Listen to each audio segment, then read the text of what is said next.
Hey me ducks! Hi there on One Woman Circus. If you're new here, welcome. I do videos regarding expat and immigration and just my experiences here in the UK. I am an American expat that has moved to the UK to be with my British husband, and so I like to make videos just about my life, my experiences, and things around it.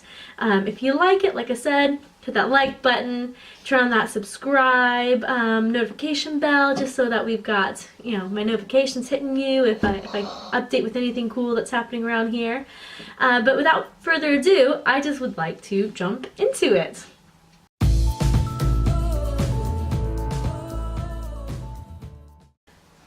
Right, so if you guys remember from my last video ages ago, I know, don't hold it against me, it's been like well over a year, things happen.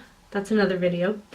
You remember me going through the fiancé visa process to get here to the UK. So today, what I wanted to go over was my marriage process and then getting my marriage visa.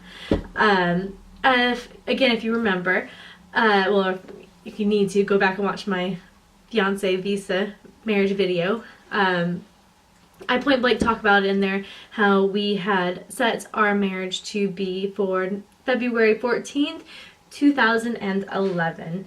Now, before I get into the specifics of what's happened in February 2011, I do need to make a small disclaimer. Same disclaimer I make in every single video. You guys, I'm not a solicitor, I'm not a lawyer, I'm not an immigration specialist. I can't tell you how to do your process, only you can through looking things up on the government website, which is www.gov.co.uk. You can speak to an immigration specialist, you can go to an immigration lawyer. I'm just here merely to give you my experiences. And you have to remember as well that I got married 7 years ago.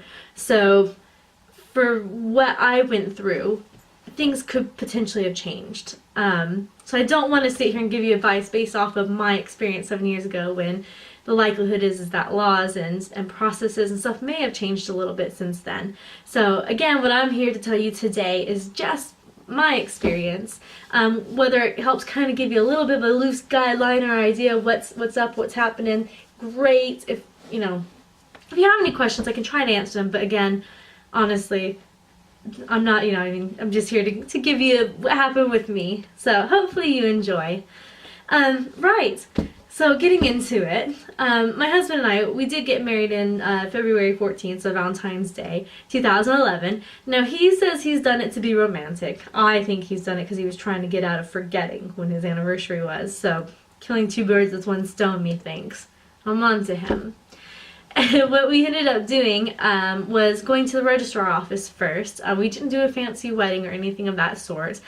We've both been married before, so what we thought would be best in this time around was just to kind of do like a civil ceremony. So kind of like if you were in America and you would go to a courthouse and registrar office and do it that way. That's exactly what we did here.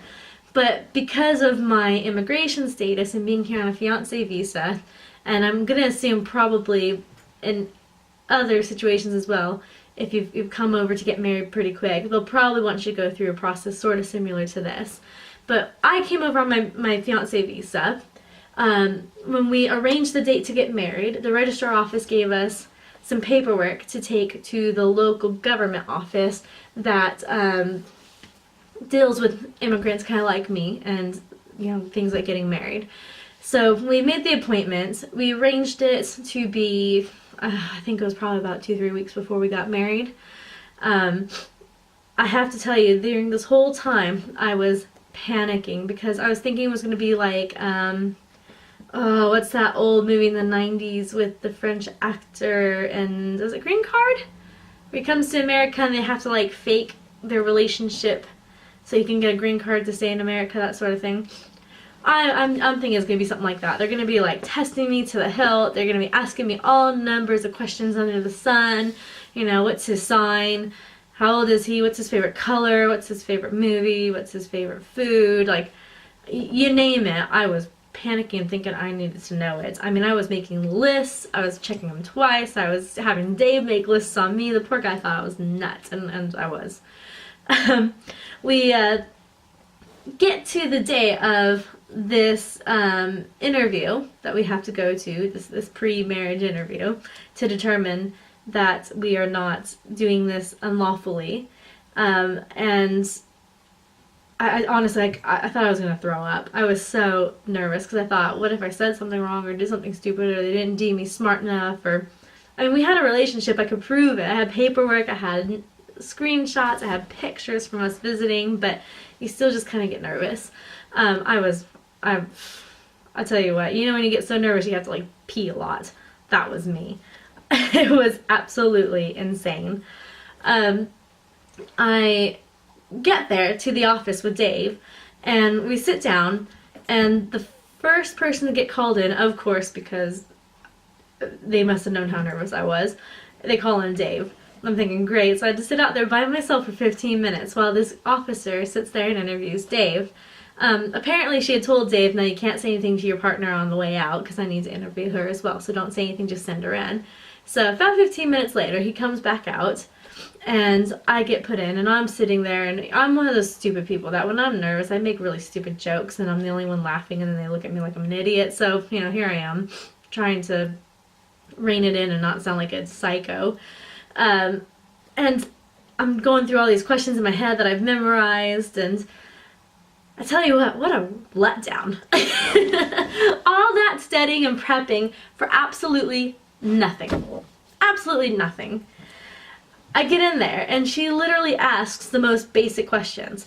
What's your husband's full name? What's his date of birth? How old is he? I tell you what, you better know his name, his date of birth, and how old he is, because if you don't, that's pretty awkward. She did ask about, how many kids did he have, so I was like, okay, 2. Asked if I roughly knew their names and ages, and I said, yeah, roughly. She didn't ask for birth dates or anything like that, but I think just enough to show that, we did know each other, where did we meet, that sort of thing, just to kind of match up our stories. Very, very basic. I mean, none of this, what's your favorite color? What's your favorite Saturday night takeaway?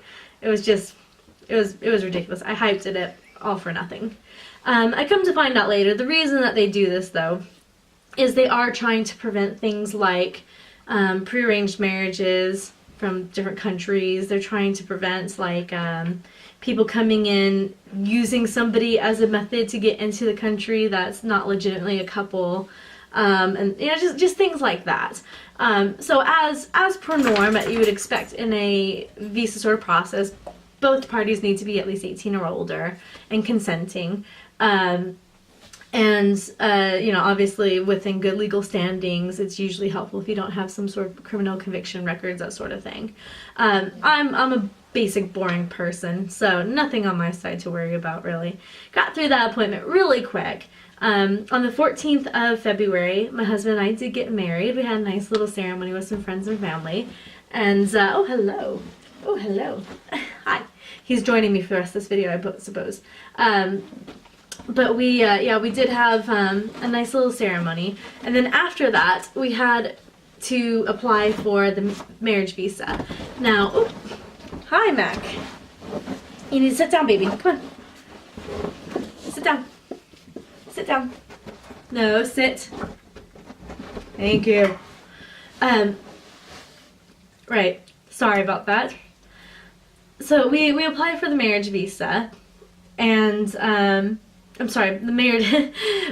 This was coming off of the fiancé visa. So you have the fiancé visa for 6 months, and then within that 6 months, you need to have your marriage certificate and everything. You already be married, and then apply for your marriage visa.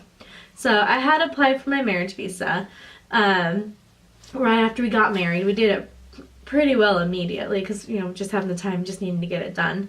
So on our marriage visa, we didn't get a solicitor. This time I decided to do the paperwork myself and get everything kind of rounded up. I assumed it was going to mostly be all the same paperwork we had for our fiancé visa anyways. And so I thought what we'll do in this case is we'll get all of our paperwork together. We ended up compiling it, all of our proof of records, bank account statements, all of that. And instead of doing it by mail this time, I arranged with Dave to go down to Liverpool to the immigration office and do it that way. Now, at that time, for me to do it by mail, I think it was going to cost like £800 or £900. But because you're going and doing it in person and you're supposed to be getting your visa approved or denied and your card on that very same day, it ends up being more like, I think it was like 13 or 1400, I want to say. So it was quite expensive. I'd say between 12 and 14, because I think that roughly sounds about right. I could be wrong. Like I said, it was ages ago. But we did go in to Liverpool that day. For us, Liverpool is probably about an hour and a half drive or so from where we live. So we drove up. Again, got to the office. Everybody was super nice, super lovely. To be fair, I think it was a really quick process. I thought we were going to be there for like a few hours, and I think we were maybe there an hour tops.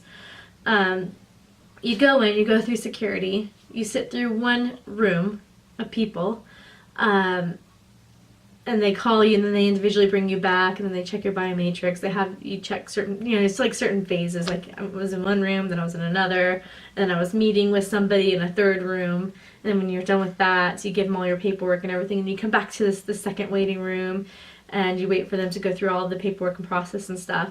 So I mean, again, I was a bit nervous, but it was a nice atmosphere, and everybody was really friendly. But when I got to the interview portion of it, when I say interview, I mean that when we met with the actual agent, she took all of our paperwork off of us, looked through it. She ended up giving me half a pack, saying, "You've given me like way more than I actually need here. So here you go, take this back. I'm going to look through the rest of this here."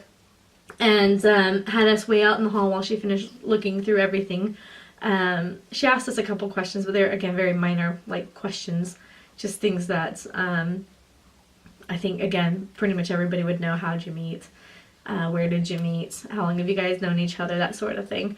And then she looked through all of our paperwork and our pictures and just everything that I gave her. I wasn't in that waiting room. From that point that we went to, from the interview, to me waiting on that waiting room for that verdict, I don't think we waited any longer than maybe 10 minutes for her to copy the paperwork and get whatever she needed out of it. She came back out, gave him a stack of paperwork back and said, "I've got everything I need. You've been approved. You'll get your card." In fact, I'm trying to remember now if I got that card that same day or if they mailed it to me. I can't remember, but it was a card that I did end up getting with it, with one of those little biometric chips on it. So yeah, I mean, overall it was very quick and easy process. I know that paperwork can be a bit daunting just because of how long-winded it is. So I mean, the one thing I can definitely say is if you've gone from, say, like a fiancé visa to a marriage visa, whatever your initial paperwork that got that ball rolling for you, definitely hold on to it, because every little piece of information helps. It may be too much information, who knows, but better to give more than what they need than not enough. And in my case, they had, like chat scripts from when we talked on messengers, and I even was trying to pull off text messages. We didn't really do a lot of texting. It was more like Skype and Facebook. So like Facebook Messenger and that sort of thing, and Skype Messenger. So it was, trying to pull off call logs from those things and show like email histories and stuff like that. When he came to visit, and the pictures of like his visit here, pictures of him and I meeting in Mexico, pictures of me visiting in the UK when I came to the UK and visited him, and our engagement time in Greece. Like, we documented everything, kept flights, even down to the flight tickets and hotel room stay tickets and verifications and print-offs. Like, anything that we did, we kept. I think if I remember rightly, I even kept the, there's a tablet from the resort we stayed in, Temptation. I had the tablet that he had written down his information on, and I had even saved that and showed it to her to show, yeah, look, we were in Mexico. Here's his information on this tablet. Like, I was holding on to the ridiculous. Again, it might have been too much, but it worked. So I would definitely say hold on to information, gather as much as possible. Don't obviously feel like you have to go out in public and be like, "I'm with John, selfie. Oh, selfie." Don't be obsessed with it, but keep a decent record. If you're doing what normal couples do anyways, with calling and chatting and Facebooking and stuff, that should be pretty easy to prove all that. I mean, Dave and I hadn't had any intention of like, I didn't have any intention of like meeting a guy and moving to the UK. So, I mean, I didn't know I was supposed to log all of that. It just ended up being one of those things that the initial solicitor told us to do. And I just kind of thought, oh, okay, well, we talk anyway, so I'll just grab off everything that we did do and screenshot all the times we do talk and that sort of thing. So, I mean, keep in charge of it, keep on it, so you know that you have the information there. But from a marriage visa, the next process would be to wait until you're due to take your Life in UK test and get your ILR. Now, for me, that was not as long of a wait as it is now. I think I was allowed to do it within like 2 years or 3 years or something of that sort. Whereas I think they're making people wait a little bit longer now, like 5 years. But that, my friends, is for a different video. So our next video, I'll go through all of that. I'll let you know how I did with my Life in UK test, my ILR, all that.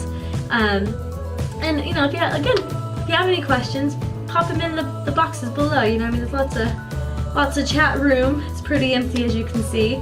So feel free to pop some questions on there. I'd love ideas, questions you might have that I can make videos about. It's all gravy to me, baby. Anyways, thank you again for sitting through another one of my mindless ramblings. I hope you enjoyed. I hope it was helpful. And until the next time, traw me ducks.